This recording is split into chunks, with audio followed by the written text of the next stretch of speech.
live in a world where the screen has become a daily window onto the world, but also, without realizing it, a cage. We scroll, we watch, we listen. But how many times in all of this are we really listening to each other? The truth is that digital offers us so much knowledge, encounters, inspiration, freedom of expression. But there is a subtle price we pay, almost invisible, the price of constant attention, a forced connection, of always feeling late, always up to date, as if there was something not to be missed, and instead, we are losing ourselves. That's why today I want to talk about digital detox, not as a fashion statement, but as a gesture of self-love, a break, a breath, a reconnection not to the network, but to the truest one, the internal one. Unplugging is not a betrayal of the digital world, but a way to return there with more clarity, with more choice.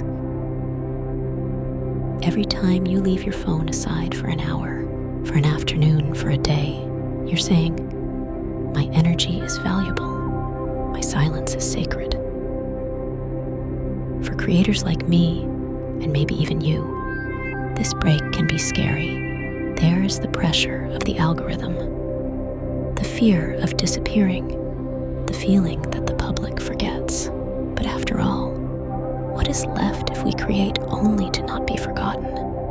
The void remains, and it is not that creative, fertile void that nourishes. It is a tired, weary void, full of duties and false urgencies. Digital detox, if done sincerely, doesn't take you away from your mission. It brings you back to it clearer, more rooted.